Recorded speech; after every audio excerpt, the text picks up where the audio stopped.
I will start the show now. Hello Hey, and welcome to another episode of our podcast series. I'm your host Pallavi Dikshit, and I'm thrilled to have you join us on this incredible journey where we spotlight thought leaders from the microbiology and pharmaceutical industries. Together, we'll explore groundbreaking research, emerging trends, and the key challenges and opportunities shaping the future of healthcare. Today, I am absolutely honored to welcome Dr. Rahul Varke, the Visionary Director of Research and Development in Microbiology at High Media Labs. Dr. Varke has been a pioneer in microbiological innovation, leading advancements in areas like microbiological culture, media development, clinical diagnosis, and improving the quality of life. With its work even making the headlines in the Economic Times. It's a testament to the hard work, innovation, and passion for every member of the High Media family. So, without further ado, let's get started. Dr. Varke, welcome to the podcast. How are you doing, sir?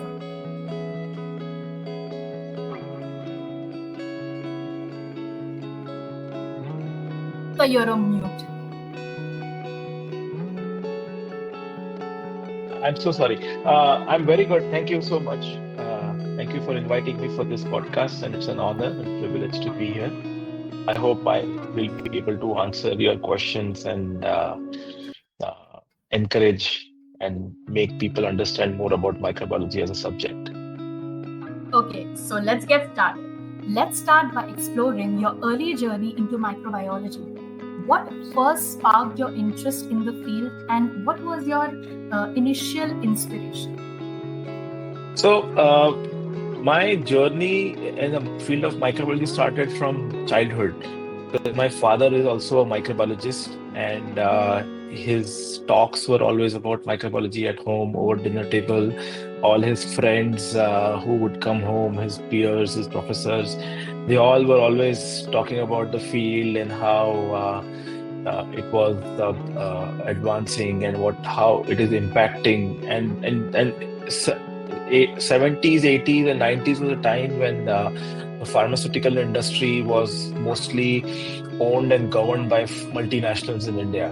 And microbiology was beginning to play a very important role, a pivotal role in the new technologies which were being developed and were being used in India. So I saw a lot of potential. Plus, as a kid, I would spend a lot of time in the lab with my dad, and I would see things happening. And the vacation, there's nothing much to do. We didn't have Instagram or uh, PlayStation to spend time on, so we would spend time in the lab trying to do small things. And so from there, it kind of sparked my interest in the field. And as I saw a lot of industry research being catered by this field, it gave me a lot of encouragement towards pursuing this. And the only way to get into there were only two ways to become a microbiologist back then, and is either you do a BSc, MSc, PhD, or you do medical microbiology. So medical microbiology, to study medical microbiology, one had to first study MBBS, and I didn't have that inclination to become a doctor or study medicine because my elder brother is a MBBS doctor and a PhD. But then I was not having that kind of sincerity towards my grades. And so I decided to choose the pure science way. And that's where I started my journey in microbiology. That is so incredible to hear.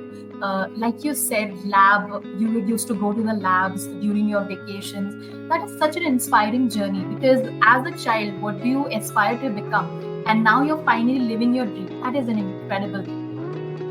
Okay, Yes, so my next that's question. that's very true. I mean, it's a dream. So my life is like a dream come true. That is nice. Okay, Yeah. so my next question would be throughout your journey, your career might have taken you to a lot of different places. Could you walk us through your key milestones that actually shaped your path and brought you to your current role at Hybe? So I was very fortunate enough to get education in very premium institutes in Mumbai. And I was very lucky to have very good teachers and professors right from undergrad to my PhD. And one of the very important milestones started when I actually embarked my journey into my master's program.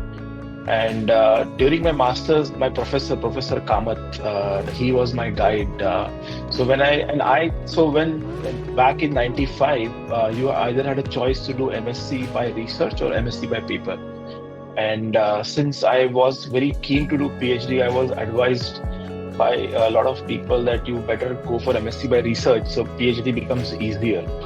So when I was doing my master's, I started working on trying to find out, the initial years of masters when you're getting acclimatized to working in the lab, trying to solve small, trying to understand how to do research.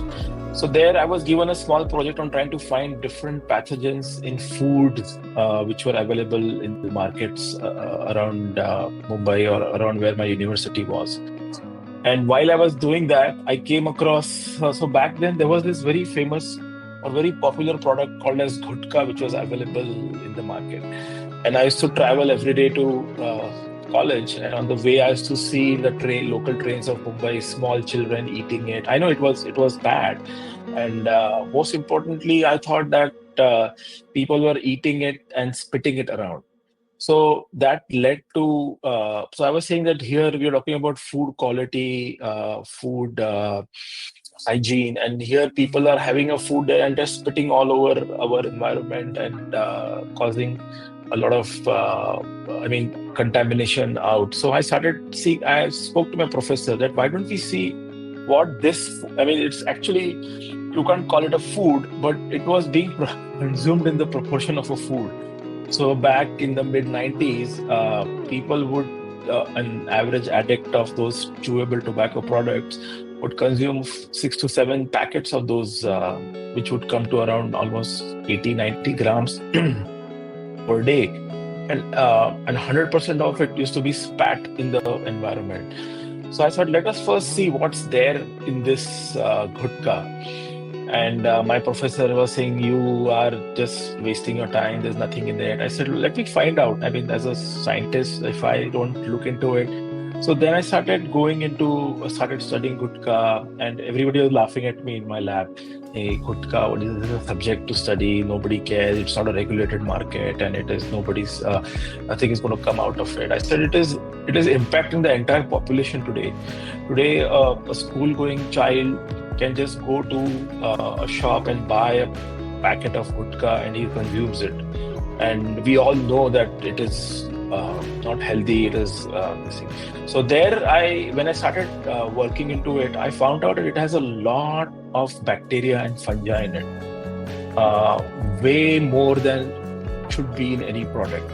So everybody was saying, how can there be so much bacteria and fungi? Because it is a dry product. Again, as I said, it was being made in slums. There was no regulation. People were making it in open spaces. And the ingredients used were of very inferior quality because it was all about sales and distribution. The money was all on advertisements. So nobody would really care as long as people got that kick or that high from that product. So there I found a lot of fungi in the product. And that fungi, I thought if there is so much of fungi, then there must be, from my understanding back then and my research and studies, that there has to be a lot of fungal toxins if there is fungi. And fungal toxins are known carcinogens. So then I started venturing into that field, and my professor said, okay, you go find out how you can figure out, being in a very simple laboratory, not very high-end instruments. But being in Mumbai, we had access to many laboratories in and around our facility. So I went and I found out a lot of aflatoxins in my gutka, in the gutka which I was analyzing. And then I analyzed a couple of samples. So aflatoxin is the absolute hepatocarcinogen. It causes liver cancer. And so everybody, when it comes to tobacco products, everybody restricted themselves to oral cancer. And everybody said that oral cancer is the only cause from eating tobacco products. But then I found so many hepatocarcinogens, and they were if in a food, if they were permissible in ppb, parts per billion, these were in micrograms and in some cases milligram levels. That is extremely, extremely toxic and hazardous for human consumption. So I then what I did is I published my findings because it was something out of the this thing. So for a master student to find something, it got published, and after it got published, it got a lot of attention in the media. So a lot of newspapers jumped on it, a lot of media came in, they started interviewing me, and then came the dark side. All the gutka companies started calling me up, and then so finally FDA called me, and FDA said that we are filing a litigation in the court. We'll need you to come and justify in the court that there is such and such product. So I spoke to my advisor, and my advisor said that you just give your findings and your research and tell FDA that I'm a student, this is my finding, and this is since it was published in a international peer-reviewed journal, it was very authentic data because it wouldn't have been published otherwise. So then the FDA took that, and FDA said, fine, then you don't need to come. And I was scared. I mean, I was 23-year-old, 24-year-old boy. And going to and basically there was a lot of unscrupulous underworld people involved in this whole gutka industry. And then I think in the next year, the whole gutka got banned in India, at least in Maharashtra. So that was a good thing, which I kind of felt good. And then it moved on. And then I finished my master's. Then I went for my PhD. And in PhD, I was tired of working on food. So I said, I can't handle food microbiology anymore. I did 2.5, 3 years of food microbiology. So I asked my advisor, I decided to continue the same advisor. And my advisor said that you decide to choose your topic since you've published so much and you have good reviews about your research. So I decided to work on clinical microbiology, some bacteria which were rare or which were mostly ignored by Indian clinicians or doctors for whom. So basically, I started working on diarrheal disease, and I was working on a certain kind of E. coli which produces toxin. And this toxic E. coli is very dangerous, especially in India, where foods are lying around and there is no proper cold chain for most of the meat products. So this enterotoxigenic E. coli was very dominant. So I started working on this. So my initial part was to study epidemiology, so to find out that how much is this E. coli prevalent in Indian this thing. So I took samples. I was spoke to a lot of institutes. Few had samples. So while I was doing this, collecting E. coli for my study, there was an outbreak in a suburb of Mumbai called as Ulhasnagar, and it was an outbreak of cholera. So this cholera outbreak was something which was like, the government always wants to hush about it and close it. But I went there. I went to the hospitals. I saw all the kids. There were a few fatalities. I mean, just imagine in 1998, 99, there was a cholera outbreak in India. Something which is, this was something which happened in the early 19th century or the late 18th century. But towards the end of the 19th century, a cholera outbreak is something government didn't want to come out. But I went there. There was almost like a whole pediatric ward where more than 50 kids were admitted and they were all critical.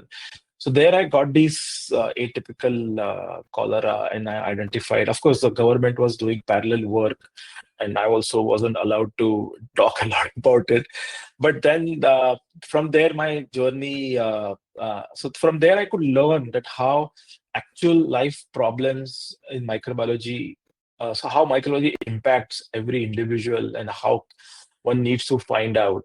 So these cholera strains, which I collected, I studied them extensively, and my entire PhD was on that. And a lot of people in the US wanted these strains, so I went to the US. I worked on them and trying to find out that if this cholera could be a potential biological warfare threat, which can be. So in the list of biological warfare agents, cholera is one of the key bacteria because the impact which it causes to a society or a community is very big. and it creates, of course, it's a curable disease, and it is the thing that can people can by just taking simple antibiotics, one can get cured. But the impact is very huge. So just imagine in late 90s, if this can impact a small town like Ulhasnagar, where if there was a big panic, and just by contamination of sewage water into drinking water. So this is where I kind of felt that this was good. So this is where my academic journey was, where I kind of decided to terminate, and then after in the US, I came back and started working in high media. So in high media, what when I joined high media, there were two major problems which were global problems, which were the animal origin raw materials which were being used in microbiological media. So microbiology media is classically animal origin products. That's where the inventors like Louis Pasteur or Robert Koch, who invented microbiology, they started using animal products, and it was abundantly available, so everybody was using it till the whole mad cow disease thing came up, and people were wondering, now what should we do? We can't stop making drugs, we can't stop making vaccines. So everybody wanted an alternative to this animal, and this is where my first project to develop animal free media started. And I developed a whole line of animal free media, which we initially launched in the US. And there was a lot of because the most important thing is that the whole purpose of high media is to make world class products at an affordable price. We didn't want to make something exorbitant or something very expensive. So a lot of vaccine manufacturers in the US jumped on these products and they started using it. So from there, it started my journey of developing products in high media. And then going ahead, the in the early 2000, the Indian pharma industry was growing pretty fast. They were trying to all these US FDA approvals are coming in. Indian pharma was rapidly growing. They wanted products for regular use and test, and they wanted products to be easily available. So that is where I developed a whole technology, and I created the whole market of ready-to-use medias. So media in plates was something which nobody wanted to make in the lab. They wanted it to be outsourced. So this was something which was never made in India in this scale. So that was one of the project which I started in 2007, and I'm still working on it. And I've been able to cater to the entire Indian pharmaceutical sector by giving them products, and now we are even sending it abroad to a lot of customers globally. Yeah, so these are the few things I have. I think probably are milestones. That was an interesting, absolutely interesting story. That the stories that you included, the milestones that you've crossed. My next question was actually, how did you transform into your career in high media? And I think you almost answered all my questions that I had initially.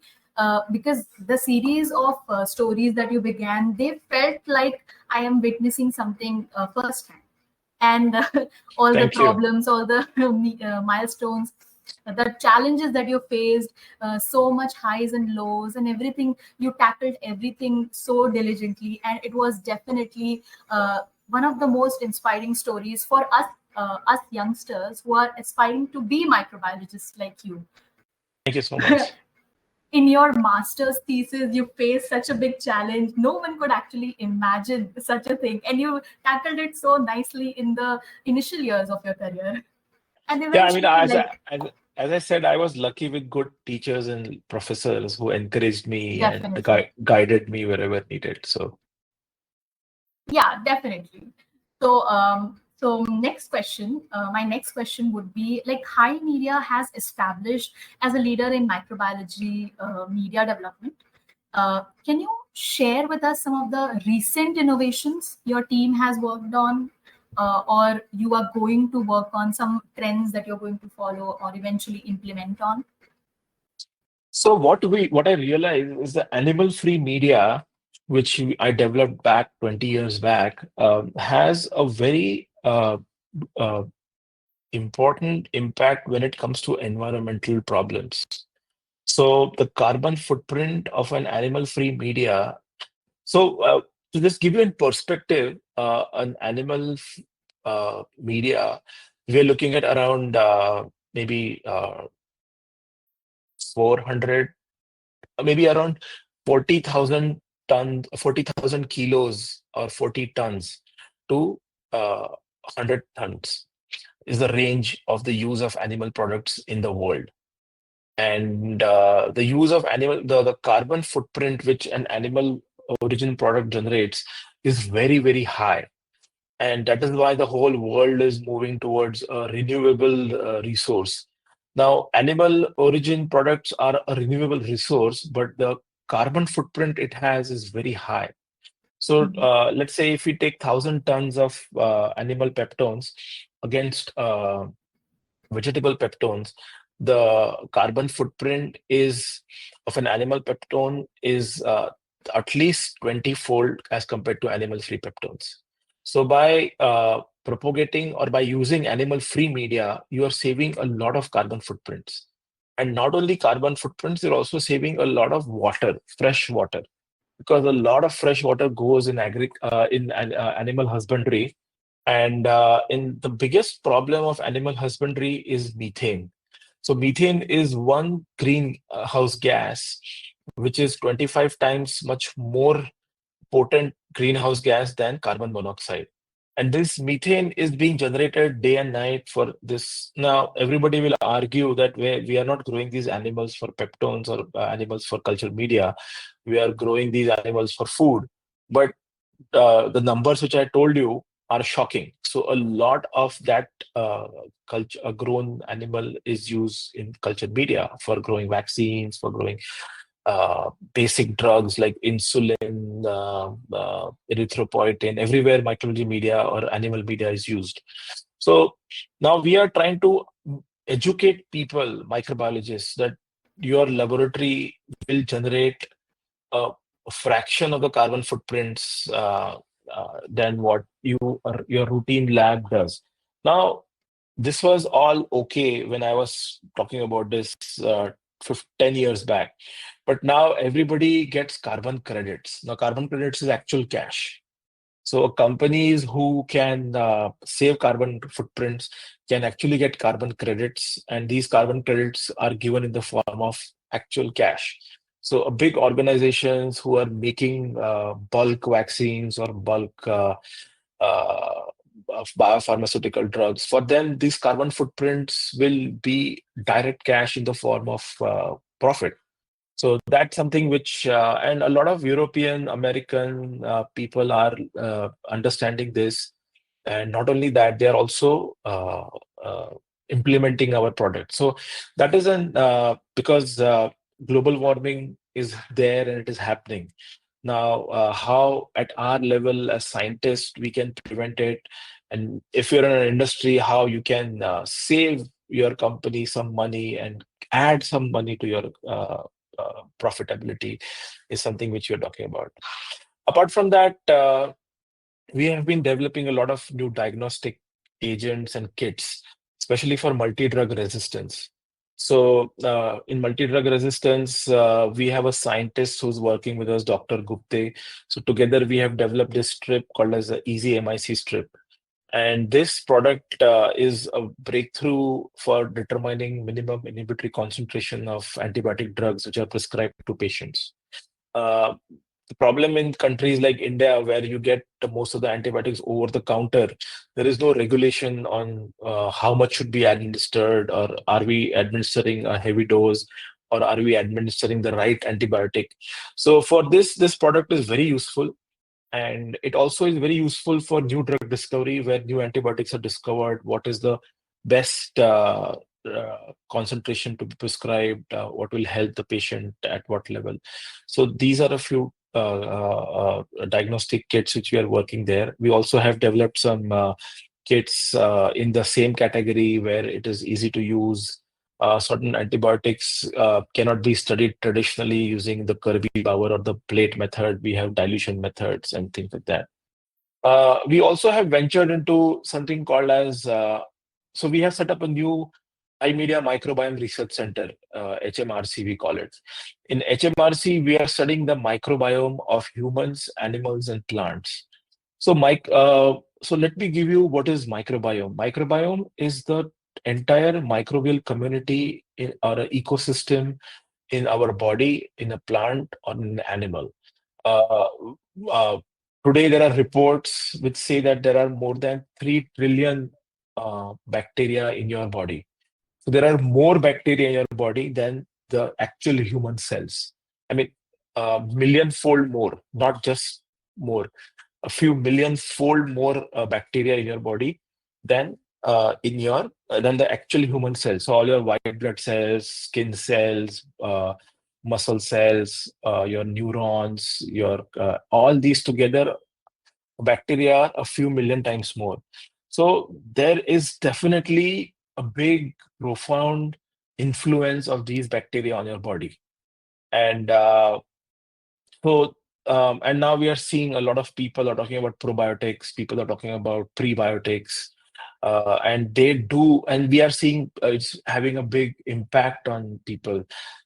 People who are having psychological problems. By altering the microbiome, you can take care of that. So in the Microbiome Research Center, we have found out a few things. But the first and the primary thing which will end up into a product is something for agriculture. And if you have seen that there has been a big effort by NGOs, even if you've been following Sadhguru, he's been talking about save the soil. So the soil is something which has been completely neglected by the farmers.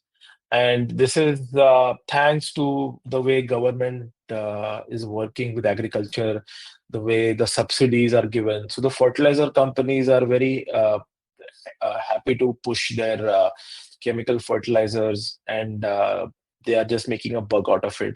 The farmer, unfortunately, where he was doing traditional methods and trying to save his soil every time he would do agriculture. So all this resulted into the complete destruction of the microbiome of the soil. So with newer and more affordable methods of genetic analysis, you can find out the microbiome genetically in a soil. You don't have to really culture every bacteria in the soil anymore. And the same thing works with the human gut. From a stool sample, you can find out that, how many different billion bacteria are there. You don't have to isolate and grow each and every bacteria. You just have to sequence the entire microbiome, isolate the entire DNA, and sequence it. And you can understand that what is different in my gut, different in your gut, different in third person's gut. And this way you can figure out that this person is deficient. And now they have been correlating different diseases to the lack of certain bacteria and different diseases to the high number of certain bacteria. There is a new concept. It's actually pretty old now. It's called as a brain gut axis, where they have found out the moment your gut is disturbed, you have a lot of problems in your mind, in your psychological challenges are faced. And this is more prevalent in children. Children with disorders, by just altering their diet and giving a little bit of probiotics or prebiotics, you can make huge changes in their lifestyles. So we are working very extensively in this. For the soil, what we found out is that we developed something called as a soil rejuvenator. So the soil is there. It is a God's gift to mankind. It has evolved over billions of years. It's just that we need to bring it back to life. And the only thing what we've been doing is last 70, 80 years is just keep adding chemical fertilizers. We've never given. See, when you add a phosphate or a urea or any kind of chemical fertilizers, at the end of the day, the plant doesn't have the capacity to absorb these. There are phosphate solubilizing bacteria, there are nitrogen fixing bacteria. They are the ones who are going to convert these chemicals into bioavailable elements for the soil. And so we found out that we need to either put these bacteria, which is not possible because you can't do this on a farm level on millions of acres, but you can just get hold of the flora because it's already there. You just have to kind of bring it back to life. So that's what we are doing. We have found out a recipe where we are, with our research, of course, that what is present in the soil and it just needs to be rejuvenated. So this product now we have submitted to the Government of Agriculture, Ministry of Agriculture for approval. The field studies are amazing, and it has given fabulous responses in terms of the yields. But 20-30% yield increases is very common with this product, and that is what is make or break for a farmer. I mean, even if he increases 20% yield in a simple crop like wheat or soybean, his expenses go down. So this is something which is coming out. As far as the human microbiome, we have developed. We haven't come up with products. We are still in the stages where we are scrutinizing diabetic patients, cancer patients, and trying to find out at what kind of bacteria are there in their gut and how we can help. And there is a lot of scientific publication where they have found correlation between different bacteria and different diseases. So now the problem is all these studies is from the Western population. Most of these studies have been carried out on Caucasus people or people who are in the West or in Europe.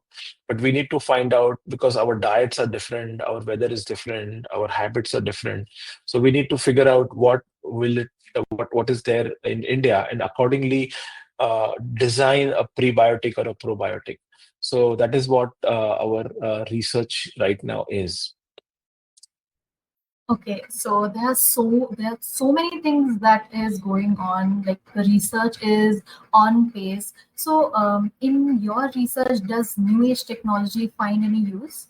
Like Oh, looking yes. ahead, how do you see the field of microbiological research evolving in the next decade? Like especially with the emerging technologies like AI and advancement in diagnostics. Also, you said a few things about the psychological warfare that happens because of the microbes. So, does the new age technology have any use in those things? Absolutely. So just to give you in perspective, when I was doing my PhD in the US, the cholera which I talked about, Yeah. so I wanted to sequence my cholera. And so I went and spoke to the scientist, and he said, "Well, are you sure you want to do it?" I said, "If we can do it, let's do it." So he said that it's going to cost you like a few lakh rupees, like almost $100,000. So I said, "Really?" I said, "Then I mean, if the institute is paying for it, and since there was an institute, it's fine. We go ahead and do it." Today, the same sequencing can be done in like 3 or 4 thousand rupees. So now this is the new age technology. The sequencer which I was working on in 1998 was the size of probably a 60-foot container. Today, the sequencer is the size of a small iPhone, even smaller maybe. So these are new age technologies, and these have propelled the science and research to a completely new dimension where things like so today you can send your sample for microbiome analysis and get it done in 4,000 rupees. You know your entire gut microbiome, you know what kind of bacteria are there. Now this is something which is the result of the new age technology. Now again, what it does, it gives you, so if I do an analysis of a patient of, let's say, a diabetic patient and get his microbiome analyzed, that whole data is in a few gigabytes. These are just genetic sequences which go in gigabytes. Now, when you're looking at gigabyte data and you're trying to work on 50 patients, 100 patients, we have to use AI. We can't just crunch this data and sit over it for days together. So this data has to be used by AI, where we come up with different bots to find out that what probably can be the causing, what bacteria is common, what is not there. So yes, so new age methods is, it's no more what you say an advantage. It is become a necessity, and we are using all of these technologies. And that is the only reason why we are able to come to this point. And fortunately, in India, all these things are are available. The human resource for using these technologies is there. We are also upgrading ourselves so that we can adapt to these new technologies. So yes, we are using a lot of new technologies. We also use the AI in our manufacturing processes, trying to improve our manufacturing processes. We are using AI to identify bacteria in a microbiological plate. A person who is doing, let's say, a food analysis in a dairy, in, let's say, Amul dairy, he's seeing the same bacteria for, let's say, last 20 years. And he's bored, or he kind of retires, and the new guy comes in, but his eyes won't come there, right? So the AI helps here. We take pictures. So we have developed this machine where you just take pictures of your analysis and save it, and the next newcomer who comes in, he can just use this technology to identify the same bacteria. The same thing can be used in counting different bacteria in food samples and pharmaceutical samples. So AI is being used predominantly in a lot of our applications, and we are using it. So we feel that since these tools are available, we should might as well use them. Yeah, actually, being on trend and following the trend can be actually useful in an academical or more precisely microbiological arena as well. Yes. As you have mentioned, that all of these things are going very hand in hand. So you don't have to put extra effort or anything that has to be put in resources or anything. Or do you find it very naturally? So for me, fortunately, we have a very good team here in High Media, where we have a very robust IT team. We have a lot of scientists who are always on their toes trying to find out. See, having a technology and adapting a technology are two different things. So, and our team is very gung-ho about whatever new comes in. They would want to adapt. They would want to grab it. They would want to see how it can be used in our applications. So we think that we are always ready, and we keep looking out. Since we are all scientists, we always have been looking out for newer developments in whatever lateral fields available for us. Okay, so let's talk about the future of India. Under your leadership, what's your long-term vision, and how are you preparing to tackle the global microbiological challenges that lie ahead? So, as our name goes, High Media, we are emerging as one of the top leaders in manufacturing of culture media. Now, manufacturing culture media, today we are making around 2000 kilos of media every day. Now, making a few kilos versus making a few thousand kilos is where the challenge is. And our aim is to see to it that we'll be able to fulfill the global requirement. And at the same time, see to it that we maintain the quality and the requirements of the end user so that they are not compromised by upscaling or increasing our production capabilities. Now, the challenges when it comes to media is it is a completely biological origin product. Maybe 10 to 20% of the components of a culture media are chemical, salts, and a few sugars. Again, the sugars are also of biological origin.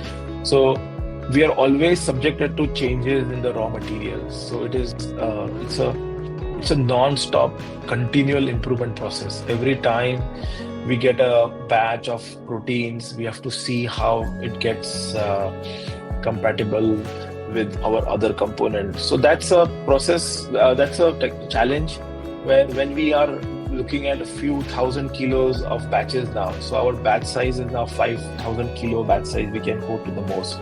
So when you make a 5,000 kilo batch, you don't want it to get spoiled by it.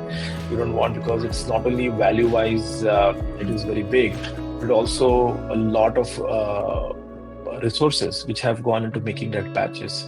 So we need to see to it that our technology is up to the mark. not only in processing. So we have done lot of backward integration, and we are making a lot of raw materials in-house, where we are able to cater to our requirements, so that we can fulfill global requirements. We can fulfill our needs for supplying the global market with culture media. Having said that, this is the classical microbiology. And when I was a student, I thought microbiology media is something which will probably get overtaken by molecular methods, where molecular biology will be like you just collect a sample, put it in a PCR or RT-PCR, and it will be taken care of. But as science has moved in the last 20, 30 years, everybody needs to culture their samples. Everybody needs some proof of life in whatever they are doing. So microbiology and media is going to stay, but having we are also doing a lot of work in molecular biology, where we have developed our own. We have an entire wing of molecular biology where we have developed PCR kits, RT-PCR kits, a lot of platforms for research, reagents for research, diagnostic tools for research. And then we have another field of cell biology where we are working extensively on developing serum-free medias, medias for vaccine production, for biopharmaceuticals, where you see a lot of pharmaceutical drug manufacturing is moving towards biopharma, where people want monoclonal antibodies, people want targeted proteins, peptides, where they need very high-end reliable source of ingredients to make their products. And we have emerged as one of those suppliers, at least in India and globally also, where we are exploring different markets. People look at us very seriously because they have 50 years of, we have 50 years of legacy and 50 years of confidence over our microbiology media. So they are looking at us for the newer technologies and newer medias. So another big side, which is a little bit away from microbiology, where some Dr. Vishal is working on, is cultured meats. Everybody wants to move away from animal husbandry. They're looking at trying to grow meat in a petri dish. I mean, petri dish is for like a term, but soon you will have fermenters where you'll be growing meat in a fermenter. So there also we have an in-house lab where we are developing, and we already are supplying to a few cultured meat growers in Australia, in Israel, and many other countries. We are also working on 3D bioprinting. 3D bioprinting and 3D bioprinting has a lot of potential, especially in medicine, where surgeons want to use implants, bone implants, different kinds of implants, skin grafts, where they need a 3D printer. So we have tied up with a team from IIT, who are ex-IITians, and they have developed some. So we are working with them, trying to make consumables and partner with them. So yes, so we are spreading our wings in all different aspects of biological sciences. So microbiology, as far as the classical ones is there, our challenge is to stay afloat with whatever we are, and keep catering and supply good quality culture media. Work on different diagnostic aids for clinicals, like for multi-drug resistance, for viral diseases. We have developed a lot of molecular platforms. So yes, so that's where our trajectory is right now. Yes, that was so interesting to know. So, finally, I would like to ask you, as an industry leader, what advice would you give to aspiring microbiologists just starting their careers? What should they focus on to make a meaningful impact in this field? So I think most important thing which I would advise to microbiologists is to take a in-depth knowledge of the subject, because a lot of aspirant microbiologists I see want to become a millionaire, billionaire at the age of 30 or 40. Nothing wrong in that. But unfortunately, as I keep saying, that I'm in the business of science. And in the business of science, you cannot have shortcuts, and you cannot skip science. You cannot skip the basics. So understanding the science and technology is very important. Keeping a mindful attitude towards your research, towards your studies, and what will come out of it is definitely going to be, because the mindfulness is a very important word. If you're just doing experiment, which even the lab technician can do, but if you don't know the science behind it, it's not going to help you to make a product in the future. And what happens is when challenges are thrown to you that, hey, there is this disease, can you make a kit for it? Can you do so? Then you actually have to sit down on the bench and start going back. So understanding your science deeply is very important. The most important thing is hard work. I mean, that's a given for centuries. There is no shortcuts to hard work and this thing. And third thing is there are a lot of branches of the new sciences like AI, where the people are integrating biology with IT. There is there's an acute need of material scientists along with microbiologists, where microbes can be used to develop new age materials. Bacteria are known traditionally to develop. So we are now. I've been dreaming to make a biodegradable plastic which can be used in all the diagnostic kits. Now that's like a multi-trillion-dollar project, if you ask me, if I hit that this thing. So microbiology is the answer to a lot of these problems today, but this needs a lot of work.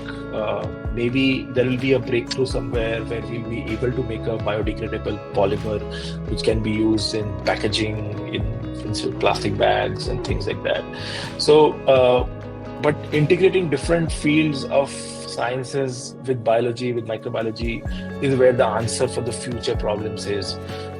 Where you can use AI tools, where you can use some material sciences, basic chemistries, understanding the human body to answer the problems of microbiome research is where I think microbiome is a very promising field for microbiologists, where one can really work on understanding the human body and the correlation of these trillions of bacteria present in your body, how they can solve this. So, and since all this happens at a very cellular level, the understanding and then the implications are at a much larger scale. So one needs to be very open to studying all the aspects of biology as well as a human body. Wow, that was incredible. It was an interesting podcast today. We got to learn so many different things. We have so much to look forward to, and a lot of things that we listened to you today as stories, like anecdotes. Those were actually something that a person like you, a leader like you, could actually give this to the world of microbiologists. So thank you so much, Dr. Varke, for sharing your incredible journey and valuable insights with us today, and your perspective on the evolving field of microbiology and your approach to leadership has been truly inspiring.